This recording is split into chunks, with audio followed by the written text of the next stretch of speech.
What if a hypnotist mind reader decides to use his acquired talents for the dark side? Look into my eyes and sleep. If you can say your name, you can have it. She can't move, Mac. Take a little peek under the hood of your hubby's brain. No. Janet. Who's Janet? Your sister. No, please. Your sister? Oh my God. You want this to go away? Yes. Okay, pull out your wallet. Wide awake. Some people just aren't to be hypnotized. Oh, Come on. I did it wrong? No, you did it fine. We'll meet others like this and talk about each of them as the film begins. The story begins with a street magician named J. Daniel Atlas explaining the fundamentals of the art of magic. In Daniel's view, the closer you try to reveal the trick behind a sleight of hand, the easier it is to fool the audience. Using this very technique, he amazes a group of beautiful women and successfully wins them over.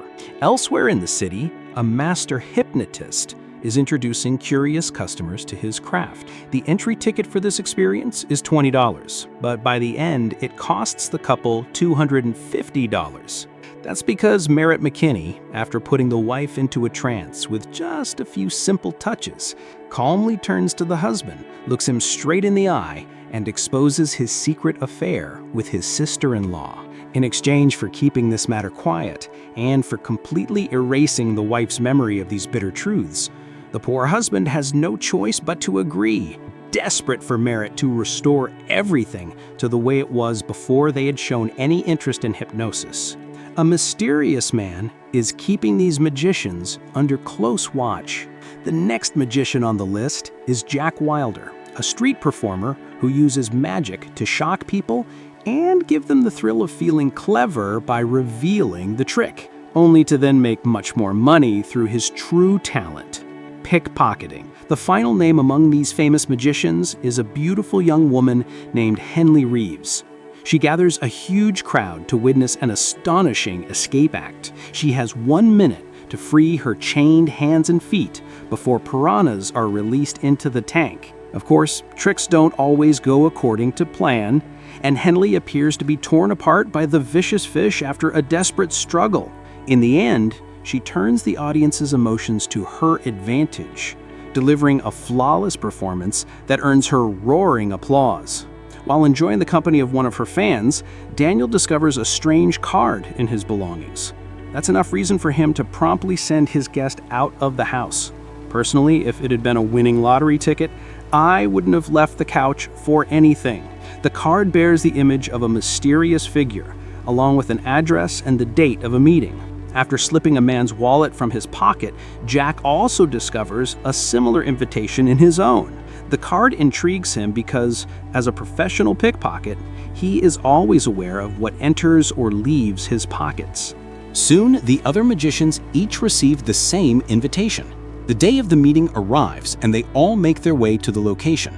Henley and Daniel seem to have a history together. In fact, she was once his assistant in magic shows. But now, after making a name for herself, she's no longer willing to follow his orders like before. After climbing the stairs, they meet Merritt, who was also waiting for the locked door to open.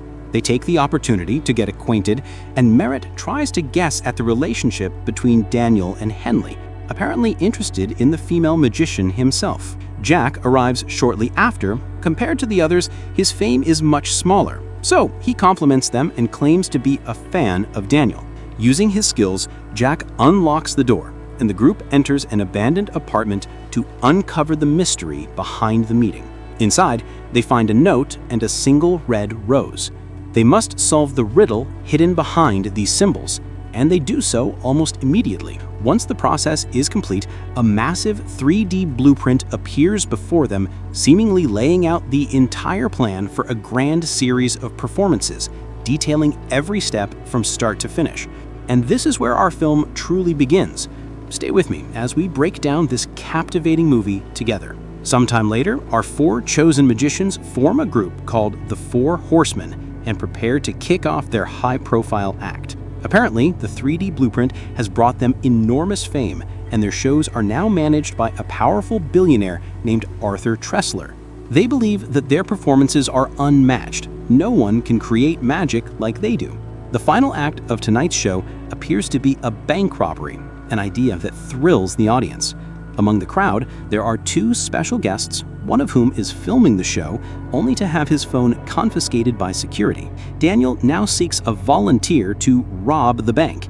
He wants to select someone from the audience completely at random, ensuring everyone has a fair chance to participate. After determining the chosen guest's seat number, Daniel reveals the name and details of his bank, a local branch in Paris, which will be the target of the heist. Daniel then invites Etienne Forcier to join him on stage so the magic can begin. Before the performance kicks off, they once again thank Arthur Tressler, the founder and patron of the show, whose trust in the Four Horsemen has made tonight's spectacle possible. As you saw, this introduction was apparently just a distraction, so Merritt could make contact with the chosen volunteer. Their plan is to use a teleportation helmet to send Etienne directly to his bank. Before Etienne begins his role, Daniel asks him to select a random playing card, sign it, show it to the audience, and place it in his pocket. Henley, with her own flair, reveals the instant transfer machine. The current time at Etienne's bank in France is 10 minutes before it opens in the morning, so the robbery must begin quickly. In front of the spectators, Etienne is teleported into his bank's vault. Daniel checks in with him to make sure everything is going according to plan, then instructs him to place the signed card and tonight's show ticket among the stacks of banknotes. Staring in disbelief at the piles of cash, Etienne follows the instructions and cooperates completely. Daniel then asks him to activate the air channel that will suck the banknotes from Paris to Las Vegas. Etienne presses the button on his teleportation helmet and the bills begin streaming through the pneumatic tube. Meanwhile, the bank employees are just opening for the day. When they check the vault, they find that all the money is gone, leaving only a single playing card and a ticket to tonight's performance. They immediately report the theft. The theater erupts with excitement as the crowd is blown away by the magic of the Four Horsemen, giving them a standing ovation. Their fame skyrockets, having revealed to the public a new level of magical spectacle. Following the performance, the FBI investigation team quickly moves in on their hotel, arresting all members of the group. While the public in the hotel lobby cheer them on as heroes, the Four Horsemen are escorted to FBI headquarters for interrogation. Dylan Rhodes, the agent assigned to the case, arrives to receive further details from his colleague Agent Fuller. The Four Horsemen have stolen 3 million euros from a bank in France. Interpol has assigned Alma Dre to work alongside Dylan in solving the case. Dylan dislikes Interpol's involvement and wants to go straight after Etienne's accomplice.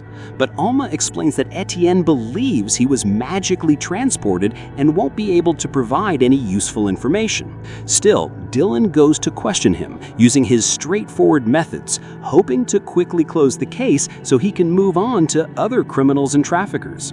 Etienne insists he traveled from Las Vegas to Paris in 3 seconds via a teleportation device, and that everything felt completely real. Alma tells Dylan that Etienne has been hypnotized and that questioning him is pointless. But Dylan dismisses hypnosis as nonsense. This triggers a mental cue in Etienne, who begins playing an imaginary violin, forcing Dylan to acknowledge that hypnosis might be real after all. Dylan still mistrusts Alma and doesn't want her interfering in his work, but she explains that her presence is mandatory and that her help is essential. The magicians are masters of mental manipulation, and without her, Dylan could easily be misled and come away with nothing useful. Regardless, Dylan begins the interrogation, starting with the head of the snake, Merritt. From Merritt's file, Dylan learns that he was once a successful mentalist who hosted extremely popular shows, but was ultimately swindled by his own brother-in-law, losing everything he owned. Merritt tries to hide his feelings about his past. By reading Dylan and Alma's minds, he quickly deduces that their relationship is shallow. They've only just met, but there's a strong energy pulling them together. Dylan tells Merritt to stop with the childish predictions and talk about the case. But Merritt keeps playing mental games, offering nothing of substance. Mentalism is never never actually been proven to be accurate. Okay. Just don't believe everything the guy says. That's all.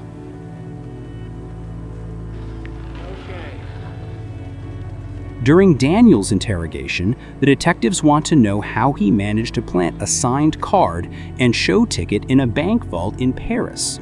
This, in their minds, is clear proof that the Four Horsemen committed the robbery. But because such a thing is logically impossible, the FBI technically has no admissible evidence against them. Daniel knows this and avoids answering their questions, fully mocking the two agents as if he's always 3 to 7 steps ahead of them. His condescending attitude pushes Dylan to initiate physical contact, but Daniel handcuffs him instead. He then demonstrates a few sleight of hand tricks to remind Dylan that he's always behind. One fact remains certain: the money has vanished, and the Four Horsemen's props were found inside the looted vault. The bills that had been showered over the audience were fakes. Meanwhile, Thaddeus Bradley seems to know all about their tricks and was filming the show while openly mocking their act. The interrogation is halted, and due to lack of sufficient evidence to hold the Four Horsemen, they are ultimately released. Dylan refuses to accept this humiliation. He's certain they'll strike a ban, so he orders 24-hour surveillance on them. Fuller approaches his partner and explains that after reviewing footage of the previous night's magic show, they've identified a man named Thaddeus Bradley. He had secretly filmed the entire event. Dylan isn't familiar with him, so Fuller provides more details. Thaddeus is a wealthy man and host of a popular TV program dedicated to exposing magicians and their tricks. Fuller has already arranged a lunch meeting with him. Thaddeus was once a magician himself, but after being cast out by the Magicians Guild, he decided to make more money by revealing the secrets of his peers. As he puts it, if a magic show gets 1 million views, a video exposing the trick will get 5 million. In his view, the Four Horsemen's next performance will be even more elaborate than the first. The next show will be held in New Orleans, and Thaddeus, using his connections, has secured a ticket. Dylan decides to use Thaddeus's expertise to help catch and expose the group. Thaddeus has no reason to make his evidence public, but when provoked by Dylan, he agrees to demonstrate his real powers to the two agents. They head to the location of the first performance, where Thaddeus uses Dylan as his teleportation volunteer. In reality, no instantaneous travel occurs. The person simply drops into a room on the floor below, designed to look like a bank vault. Thaddeus then reveals that Etienne's random selection from the audience was anything but random. The horsemen used a clever method to ensure that their predetermined number was chosen. He explains further. Long before the show, they had been preparing Etienne's mind using Merritt's mental techniques, and they already knew his personal details and bank information. That way, during the performance, he would obey Merritt's commands without resistance. Dylan wants to know how the ticket and signed card ended up underneath the pile of cash if no actual teleportation occurred. Thaddeus explains the cash in the vault had already been stolen before it ever reached the bank. His own research revealed that 2 nights before the show, the group hid themselves inside the bank's armored transport truck. Using Merritt's abilities, they put the guards to sleep, replaced the real cash with stacks made from flash paper, a self-burning magician's prop, and slipped the chosen card underneath. In other words, there was never any real transfer of money during the act. Now, with Thaddeus's insight, Dylan understands just how dangerous this group really is. News reports announced that tickets to the Four Horsemen's upcoming show sold out in just 35 seconds, and their popularity is growing by the day. As Dylan and Alma head toward the venue for the second performance, Dylan wonders how a group of street magicians could achieve such fame in just a year. They also discuss Arthur Tressler's motives for backing the group. Alma believes that a wealthy man like Arthur isn't in it for the money. He's breaking the law for pride and status. With all their tricks now exposed, Dylan feels justified in arresting the horsemen. Meanwhile, the tension between the two agents seems to be thawing. On the Four Horsemen's private plane, Merritt once again tries to show his interest in Henley while Daniel is away. Daniel's jealousy cuts the conversation short, so Merritt attempts to read his mind. Daniel recognizes Merritt's tricks and calls them basic. If you have enjoyed the film so far, let me know in the comments. so I can upload the rest of the story in a separate post for you dear ones. Due to copyright laws, I cannot put the entire script in one video. Thank you for your attention.